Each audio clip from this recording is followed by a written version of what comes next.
I'm here to talk about my new novel, or just published novel, because I suppose we all wait a year before a book comes out. So to talk about On Kanan Side. That's about an especially mysterious great aunt of mine who went off to America under great duress in the 20s.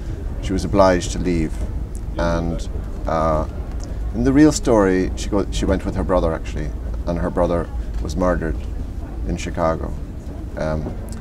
In the book she goes with her fiancé and has a similar experience.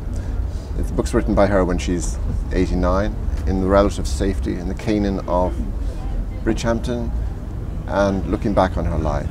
And she's just lost her grandson, so she doesn't know whether she has the right or whether even it's decorous for her to still be alive.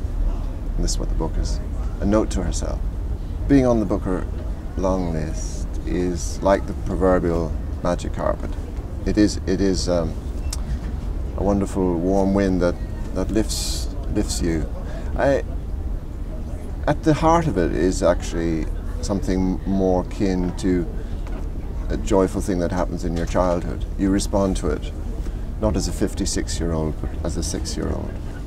Because it is, for the writer, it's like the ultimate good news. It's the lovely news that comes down the telephone where I live in the remote mountains of Wicklow, and to get news like that is very, well, it's incredibly heartening. I'm making a trek back tonight to Hawthorne Castle, where I haven't been for 26 years. The Welsh poet Oliver Reynolds and I were the first people in that castle, and with Drew Hines's Writer's Retreat. And I'm intrigued to go back there tonight, so that prevents me from seeing. If I could see something here, I would be going to see Michael Longley or Ali Smith or any of these great heroes of mine. Well, I've just finished There But For The, which is a truly marvellous book. And I'm not reading a new book at the minute. I'm looking again at Bury My Heart at Wounded Knee, which was published in 1970. I remember reading it when I was 15. And I remember everybody reading it. That strange, wild group of kids I hung out with in those days. Everyone read it.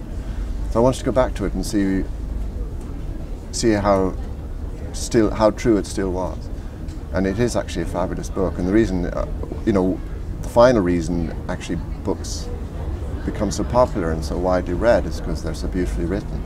And this one has a compulsive engine of sentences in it, quite remarkable. We're a deeply superstitious tribe, writers. God listening, luck in silence is the thing. But actually I'm not writing at the minute, which is also a creative act, which is preparatory hopefully to writing. But the not writing involves reading a lot of odd, sideways books about things like bomb disposal and curiosities that will hopefully help me to sneak up on the next book in about a year's time.